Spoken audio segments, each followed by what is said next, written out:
Bom dia para vocês. Nossa, parece estar um pouquinho cedo aqui, né? Já tomaram café?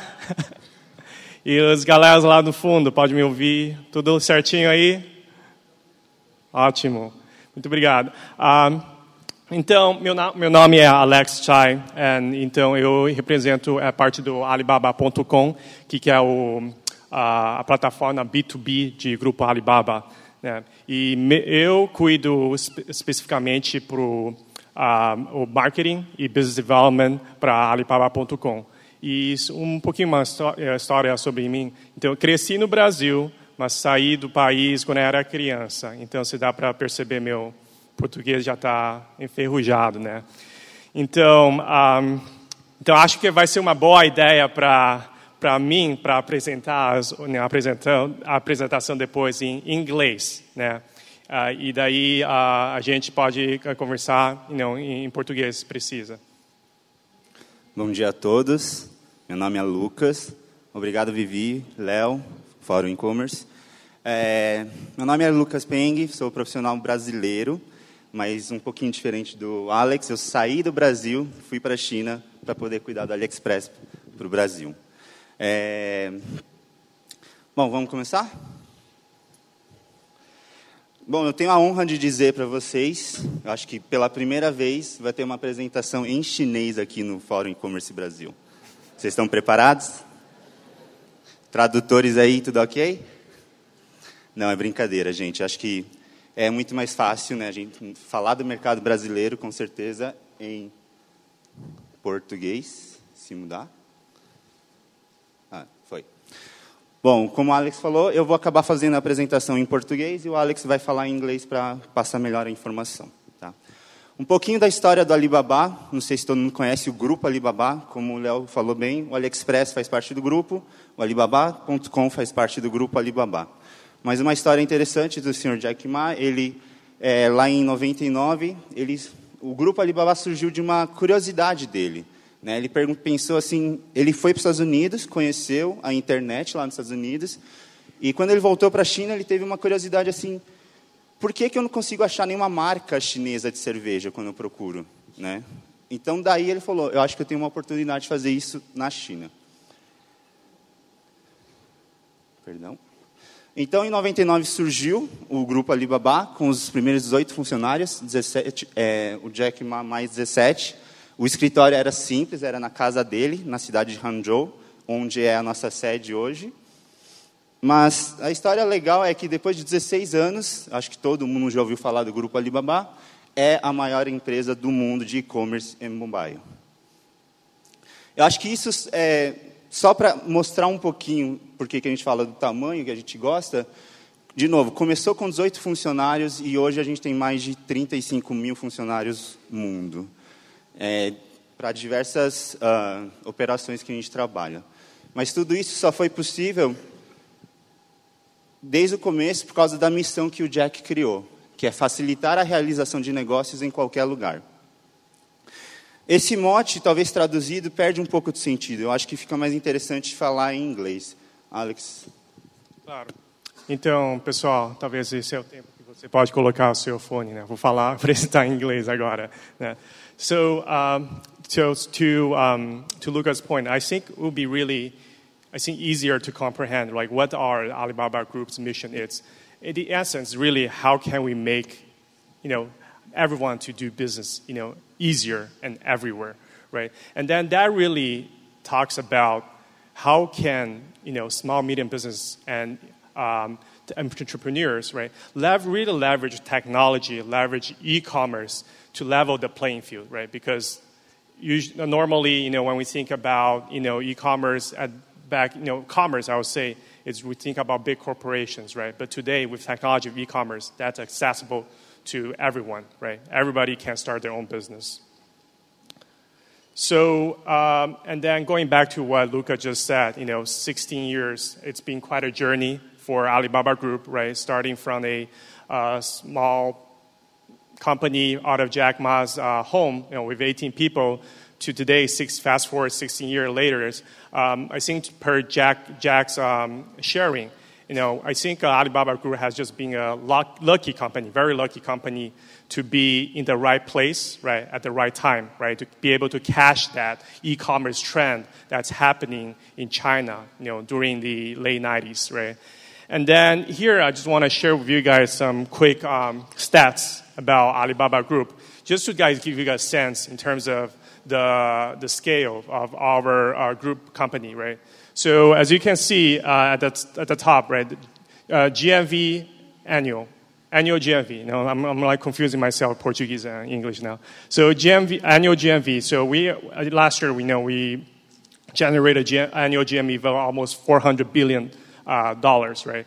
And just for those of you have not familiar with GMV, that stands for gross merchandise volume. So basically it means how much of transaction has happened on our platform, right? And then I think speaking of e-commerce, we definitely gotta talk about mobile, because as all of you know, mobile essentially is the next step, right, for when it comes to e-commerce. And then from a GMV standpoint, I think at a group level, it accounts about 40% of our GMV, right, with $160 billion, right. And I think another interesting stats here, it would be the order number per year, with more than 14.5 billion orders happening on our platforms across all the different business units. Buyers, right? So we have more than 350 million buyers buying on our platform across the world, along with more than 8.5 million sellers. Right, so we see that ecosystem start to formalize here at scale, right? And I think the last point here I just want to mention, it's we're truly a global company, right? We have a presence in more 190 countries in the world. So basically, you can find Alibaba Group users in any countries, right, using our service. So without further ado, so Lucas, would you like to share a little bit, what is AliExpress? Claro.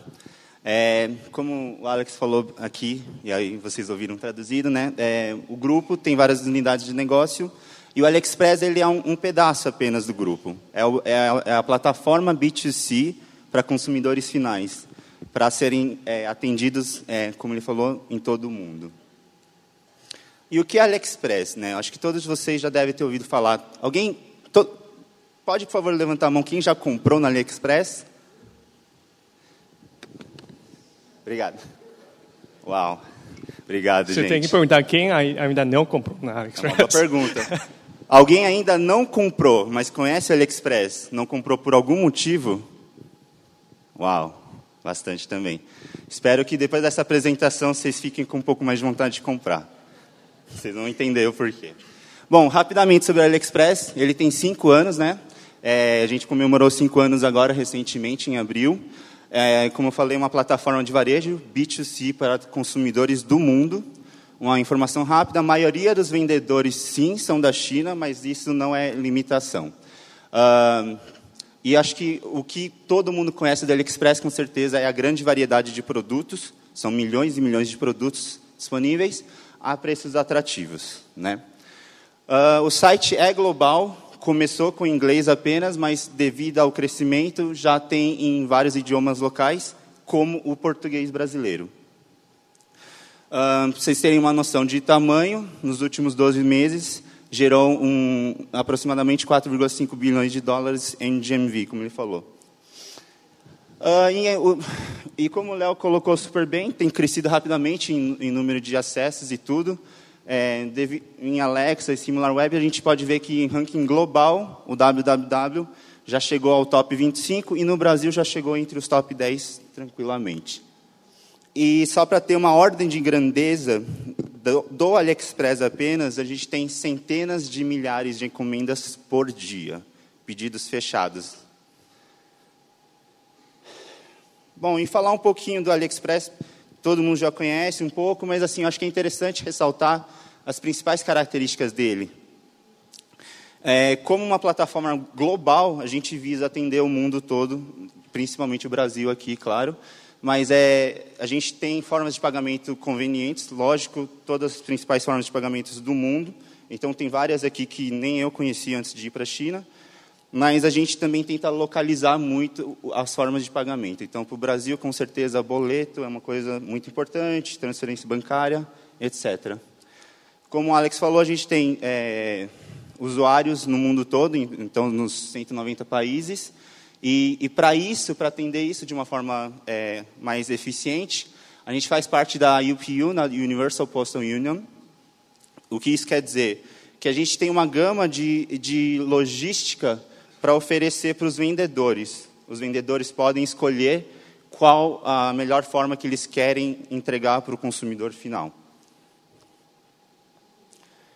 Rapidamente ainda, a proteção ao consumidor, acho que é uma ferramenta muito, muito interessante, que, como eu falei, assim, espero que até o final da apresentação vocês tenham um pouco mais de interesse em comprar. Ela é uma ferramenta que garante ao consumidor, protege a sua compra do clique à sua entrega. Então, ela garante um reembolso assim, parcial ou até total, se você não ficar satisfeito, se não cumprir os prazos, etc. Existem uma série de regras, mas assim, a gente planejou a plataforma para melhor atender vocês. E aí, também, outra ferramenta para o consumidor final, o sistema de feedback e classificação, onde você pode ver a classificação tanto dos produtos quanto dos vendedores, e entender melhor assim, a avaliação deles. Então, pelo produto, você pode ver quantas pessoas acabaram comprando, o comentário das pessoas sobre o produto, para poder fazer uma compra mais eficiente. O AliExpress para o Brasil. Uma coisa interessante, o brasileiro nunca se limitou pelo inglês. Começou a comprar antes mesmo do site em português. E isso foi muito interessante para a gente, que a gente viu grande potencial no Brasil. Mas, em 2013, a gente resolveu traduzir inteiramente para o português, na língua nativa. A presença social tem crescido bastante, graças aos consumidores, com certeza. Hoje, a gente fala aí por volta de 4,6 milhões de fãs no Facebook. Métodos de pagamento, como a gente comentou, mais locais, mas acho que o que vale ressaltar aqui, com certeza, é a parceria que a gente fez com a Visa, para fazer um cartão pré-pago internacional. Acho que a gente sabe que o consumidor brasileiro tem muita gente que tem dificuldade, tem um pouco mais de dificuldade de acesso ao cartão internacional, e como a nossa plataforma é global, infelizmente, por enquanto, a gente só aceita o internacional, essa foi uma solução bem localizada para ajudar esse pessoal. Em termos de logística, o que a gente tem feito para melhorar bastante essa experiência é o memorando de entendimento. Eu acho que isso, o mais interessante não foi pelo AliExpress, é pelo grupo, depois o Alex vai comentar mais um pouco, mas o memorando de entendimento com Correios praticamente quer dizer que a gente vai trabalhar juntos para sempre chegar numa solução melhor, mais eficiente possível, tentar otimizar todo esse processo. Uma coisa bem interessante, no ano passado a gente fez o primeiro festival de compras, né, uma data característica que tem na China, e acho que para cá todo mundo conhece Black Friday, mas não conhece o Double 11, como a gente chama, que é o festival de compras. E os números são bem impressionantes, assim, eu não tenho todos de cor, mas foram milhões e milhões de produtos a mais de 50% de desconto nesse dia, e a gente pode falar, inclusive, que acho que é o dia mais... Não sei a palavra certa... O mais importante, a data que mais se vendeu, talvez, né? E eu vou falar um pouquinho agora de esforços, localização de esforços do site que era global, que é global, mas para focar um pouco mais para atender a demanda brasileira. Mas por quê? Como eu falei, desde 2012, assim, o Brasil está entre top 3 do AliExpress, em termos de compra. Então, isso chamou muita atenção da gente e, com certeza, acho que chama a atenção deles para investir mais e mais no mercado brasileiro. As principais categorias de compra, não sei se todo mundo já comprou alguma coisa desse tipo, mas moda e acessório, celulares e acessórios também, beleza e saúde, esporte e lazer, e joias e relógios. Que, assim, acho que uma informação bem válida, acompanha bem a tendência mundial isso. Acho que o povo brasileiro eles sabem comprar já no e-commerce. Então, alguns desafios que a gente começou a ter para o consumidor brasileiro, como a gente falou várias vezes aqui ontem, em várias palestras, o consumidor brasileiro é um pouco mais exigente, ele tem um gosto mais refinado. E, assim, para atender melhor essa demanda, a gente começou a fazer uma série de ações para voltar mais para esse público.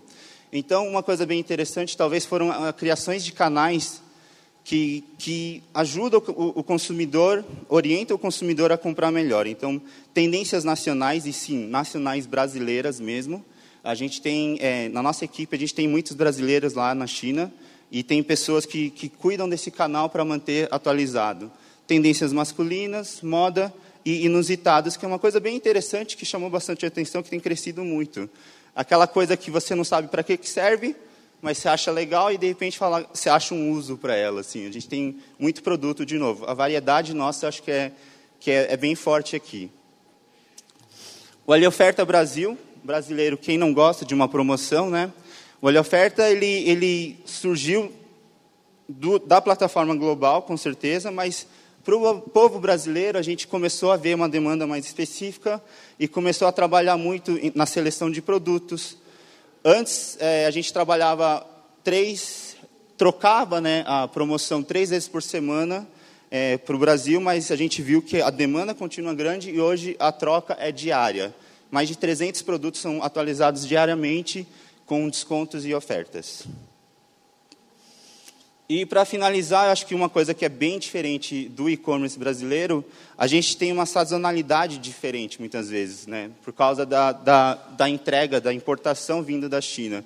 Às vezes, a gente precisa relembrar o povo brasileiro de comprar, por exemplo, do Dia dos Pais, que ainda não chegou, mas o nosso evento de venda do Dia dos Pais já passou, para garantir que chegue a tempo mesmo. Na parte de experiência do usuário, de novo, para atender melhor a demanda do consumidor, a gente percebeu que as pessoas usam muito nosso sistema de busca, lógico, e a gente trabalha muito para refinar, de novo, tem na nossa equipe temas brasileiros que começam a entender essa parte de como as pessoas buscam os produtos, e a gente tenta sugerir os melhores resultados para eles. Outra coisa bem interessante, toda a parte de categorias e subcategorias, né, foi traduzido, mas acho que não é simples tradução Google aqui, é muito mais difícil. Eu, como homem, nunca saberia o que é um vestido godê, me desculpem, meninas. Então, a pessoa que ajudou lá a traduzir, a ressaltar realmente as subcategorias mais interessantes para o Brasil, isso tudo tem uma ação forte do nosso lado, olhando para o Brasil. E, por fim, acho que uma inovação que tem dado muito certo lá, assim como eu, não sei o que é o vestido godê, não saberia o que é uma gola, eu não sei nem os nomes aqui, mas, assim, eu posso acabar fazendo o filtro muito por imagem. Então, eu quero comprar um vestido mais ou menos com este decote, mais ou menos com este comprimento de manga, mais ou menos esse tamanho de saia. E aí eu consigo obter alguns resultados. Decote canoa, eu escolhi, não sabia. Eu acho que só para finalizar de novo, o AliExpress, ele é uma plataforma. Eu acho que o principal desafio da gente é entregar realmente o entendimento da proposta e as boas práticas de compra no AliExpress. Eu acho que, pensando nesse lado, a gente tem trabalhado muito e tem dado muito certo em conteúdo gerado por usuários experientes. Quem já compra há meses, anos, sempre tem alguma dica para compartilhar com os outros usuários. E esses depoimentos de boas práticas a gente está tentando canalizar de alguma forma. Uma das principais formas que a gente viu agora é investir mais em marketing de afiliados, principalmente em publishers menores, mas porque eles são experientes, não porque eles estão pensando em vender. Eu acho que essa é a principal mensagem. E aí, para fechar, eu acho que se você souber usar essas boas práticas, você consegue, inclusive, como essa moça aqui, fazer o casamento inteiro, planejar o casamento inteiro, comprando as coisas do AliExpress e garantir o seu casamento a um custo mais acessível.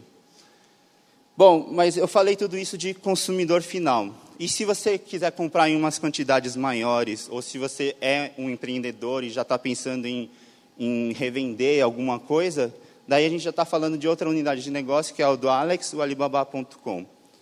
Alex? Sim. Bom, então desejo que vocês já tenham uma melhor ideia, né, com o AliExpress, que o Lucas explicou, né. Então, para mim, vou falar inglês agora. Então, para mim, so my focus is really on Alibaba.com. And we also have another website called 1688.com, which I'll explain to you guys later. But I think the fundamental difference, right, is Alibaba.com is actually the founding business of Group Alibaba, right? That this is the business units that Jack and the 17 other founders that started back then, 1999, right? So it is actually a B2B, business to business, empresas entre empresas platform, right? And then 1688, which I'll get in detail, but just give you a quick preview. Essentially, you can see it as an equivalent of Alibaba.com, but for the Chinese domestic market, right? For B2B Chinese domestic market. So, very quick high-level overview. Actually, before I do that, can I take a question here in terms of how many people have actually used Alibaba.com before? We're going to raise a hand. Now that you know the difference between AliExpress and Alibaba.com? Okay, I think we see some hands. That's great, and I think that's part of the reason we're here, right? To help you guys to understand kind of difference and how you guys can really take advantage of the B2B platform, right? Especially in today's Brazil's unstable economy. I think there's a lot of opportunities which I'll get into details, right? But coming back here, Alibaba.com. So we are founded in 1999, right, like I shared, and then we're a truly international B2B platform. We are essentially a connector of tens of millions of buyers, right, compradores e fornecedores globais, right, and then they are in their profile. They're usually are small medium businesses, right. Import-export agents, distributors, wholesalers, retailers. You can think of all the different businesses that are involved in wholesale, right? I think there are actually our active users and target audience, right? So again, 40 plus million members and users, right, across 190 countries. And then we also, like AliExpress, we also have millions of categories, right? Actually, across 40 major industries, right? And then we're also in the top 3 sites in terms of traffic in the category of e-commerce, right? And then actually, e-commerce would be number 1, and then in terms of negócio comércio internacional, it's also number 1 as well. So here, this slide kind of give you a sense, kind of the global presence that we have, right, of Alibaba.com. Because when you talk about international trade, it has to be buyers and sellers from one country, a different country, or even domestically, right, which also have.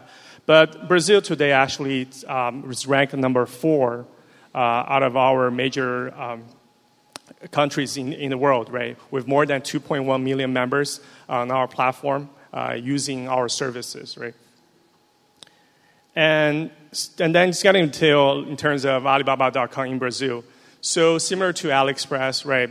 We see the need and the essential requirement for us to really be able to localize our services, our content to cater to the Brazilian market, right? So actually in 2014, we created our first actually localized Portuguese, localized Portuguese site, br.alibaba.com, right? So when you're in there, actually all the website is in Portuguese, right? And then, as Lucas mentioned, 2014, last year, we also had the MOU, right, the memorandum of agreements with Correios that really kind of shows us the focus, right, and the determination for us to really better serve our Brazilian market and Brazilian users, right? So I think we're always working to how can we provide a better user experience. And then just end of last year, we also held our first event here in Alibaba.com, or what we call Círculo de Negócios, né, para o Alibaba no Brasil. We know we have a lot of different partners. Sebrar was part of it, Connect Americas, Visa. So I think the idea is how can we join together and then really be able to partner up together to better serve the SME, small, medium businesses of the Brazilian market, right? And then also something that's worth mentioning that it's a specific product that we're highlighting today that we see tremendous value for Brazilians. It's actually a service called Trade Assurance, and translates as Compra Segura. And then I will talk a little bit about it later. But essentially, you can think of it the way that it's a free protection service when one is ordering. But usually, that is quite common in the B2C world. But in the B2B world, I think that's something that's very innovative, and that I think we can share with you a little bit more, right? So here, you can have a sense. If you log into br.alibaba.com, you'll be able to access a site that's fully localized, right, in Portuguese. So for those are Brazilians that are not familiar or not comfortable with English, I think this is the best site that you can access, all the services and the resources that we have as a global platform. So I think this slide also would be very interesting for many of you in terms of what are some of the commercial trends that we're seeing, right? What are Brazilians interested in, right? When it comes to B2B, what are they interested in buying? What are they interested in selling? And then where they're interested in buying and then we're selling, right? So really quick, here, as you can see, que os brasileiros estão comprando. I think it's really comes down to the top ones are electronics, machineries, and auto accessories, right? And then from where they're buying, China, US, and then India. And in terms of what are Brazilians selling, exporting, right? It's really focused on food and beverages, alimentos, bebidas, agribusiness, agri-products, and then personal care products, right? And I think the most of them are actually focused on exporting to US, China, and actually Brazil domestic market as well, right? So you can see here that Alibaba is not only available to sell exporting, right? Actually, it can be a website, a platform for you to think about, okay, how can I reach the domestic Brazilian buyers that are interested in doing B2B business? Yeah. And then I mentioned about 1688, so I want to also take this opportunity to also share with you guys this Chinese B2B website, right? It's part of the Alibaba group as well. And then maybe you guys are wondering, right, 1688, like what does that mean, right? Actually, if you say in Chinese, right, 1688 in Chinese will spell out as 1688. So that is the idea. Basically, it sounds really similar to Alibaba, right? So that's why they decided to actually name the website as 1688. And really high level, right? So 1688 is actually one of the largest B2B platform in the Chinese domestic market, right? So just to share with you really quick, in some of the data here, there are more than 10 million businesses opening stores, right, on that platform. And then there are more than 12 million unique visitors every day. There are more than 150 million visitors to the website, right? And then more than 120 million registered members, right? So you can really be able to get a sense of kind of the scale of this domestic market in China already for B2B business. And 1688, in fact, actually has been maintaining that leadership position in the Chinese market since the beginning, right? For the past 14 years, it is actually account for almost a half of the market, the market size, right? With a 20% year-over-year growth, right? And we really think that, the reason that we brought up 1680 as going back to the topic, right? Bridging Brazil and China. And I really see this as an opportunity for Brazilian business to think about how can we not only, export, right? Thinking about export to the world and to China through 1688.com, right? Especially in this time of unstable economy. I think thinking about how to sell, as a business owner, really it's a great opportunity that all of us should really think about it and take advantage of, right?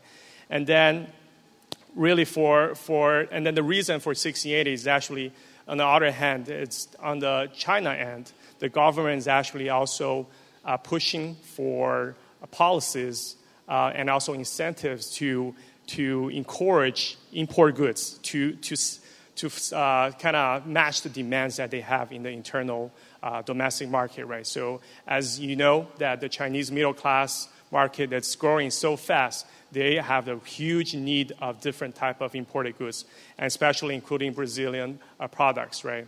And then we think that, we're in the process of actually opening that platform and then to the overseas suppliers, sellers, and then that's including Brazil as well. So the other topic that I want to talk about real quick is also challenges, right? So just like any platform, B2C, B2B, we have our challenges, right? So I think in this slide, I can kind of sum it up. From the B2B standpoint, what are the main challenges that business faces? Really, first is really about searching, right? Finding the right supplier. And then also, secondly, it's about credibility, trust, right? How can you find the trustworthy suppliers, right, or buyers? And then the next is really comes down to payments, logistics, and last, communication. And then, you can think of an example of, say if you're an entrepreneur or a small business looking to buy something from, say, China, right? Traditional way, usually, you go online, Google search, maybe I can find some supplier from China like that, right? Or you go to trade fairs, right, conferences. Those are kind of the standard traditional way, right? So with Alibaba.com, the idea is that how can we move all this to the 21st century, leveraging technology, leveraging e-commerce to achieve that. So today, if you go to Alibaba.com, you'll be able to have access to tens of millions of suppliers online right there, right, based on the search. Trust, and I think this is kind of the fundamental aspect of trading, right? Because, going back to 5,000 years ago, since the beginning of the human history, trading is always involved. And then what's this based on? It's based on trust, right? I trust that I'll sell this good to you, I'll get my money or get my product back, right? So how can we really be able to enable that in an e-commerce environment? And then we actually came up with this trade assurance, compra segura service, basically while offering that protection for you guys. And also, we also have a very robust authentication and verification process, right, to make sure that those suppliers and buyers on our platforms are verified and legit companies. When it comes to payment, we're also trying to be innovative in finding ways that we can make it easy, right, for people to make payments cross-border, right, internationally, through TT, what they call it. Basically, it's transferência bancária, like wire transferring and through credit card. And another service that we're trying to bring into the Brazilian market is also what we call the e-credit line. Basically, you can think of it online financing, right? So today, you want to buy something from China, but you really need a short of financing, short of cash. You actually, instead of going to traditional channels to access that fund, you can actually be able to just apply for that credit line online with our partners and then get the access to provide it to our suppliers, right? So it's something that you can do it online in a short period of time. And then again, going back to the idea of how can make business easy, right? And last but not least, communication, right? Language is always can be a barrier, right? So we are always looking for ways that how can we further localize, further translate, in terms of better, not only content, but the service as well. And then just kind of to one thing that going back to, I want to highlight, right, the trade assurance product. So we think really this is the key service that we have launched in Brazil earlier this year that can really help resolve this largest challenge that Brazilian B2B business have, which is trust. Because today, most of the challenge I have is that the lack of knowledge of business owners when they're looking for a supplier out there, right? So they don't know who to look to, and then once they found it, should I trust him, right, or her, in terms of as a partner in China after I wire the money, right? So the trade assurance, again, the idea is that it's a completely free service for the buyer, where they will be able to make an order with a trade assurance qualified, certified supplier on our platform. And then what essentially it covers is that 3 things: 100%. 100% quality of the products is as described in the contract that you have, 100% in terms of shipping time, and then 100% protection of your payment. So if anything that happens that doesn't goes the way that you and the supplier agreed, Alibaba basically got you covered, provide you that protection. So really the idea is to give you that peace of mind. So, okay, I can start out with that first transaction knowing that if something goes wrong, I have a fallback plan that Alibaba can help me cover that money, right? So kind of to wrap things up really quick. So really I'll just share with you guys what is the trend that we think B2B e-commerce will be going. I think in our perspective, is really moving from the traditional offline process to become a data-driven, service-oriented, and user experience-centric type of environment, right?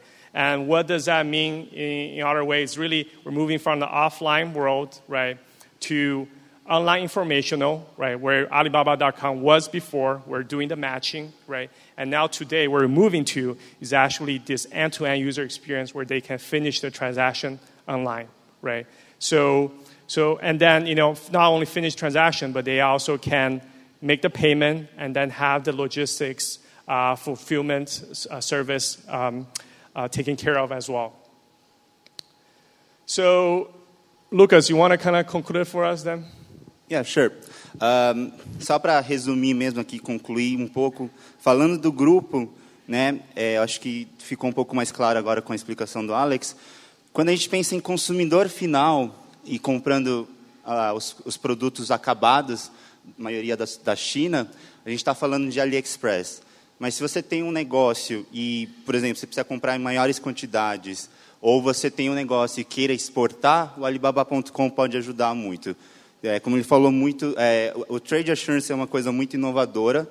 Para o B2C é comum, a gente tem a proteção ao consumidor, por exemplo, que parece uma coisa simples, mas pensando numa plataforma global, feedback e tudo, é um pouco mais difícil de realmente fechar todas as pontas, arredondar tudo. E o 1688, né, 1688, aqueles que já são maiores e querem investir muito em exportar para a China, esse vai ser o canal certo para vocês. Faltou alguma coisa, Alex? Tudo ótimo. Agora você fala português, né? Bom, gente, era isso a mensagem. Muito obrigado a todos.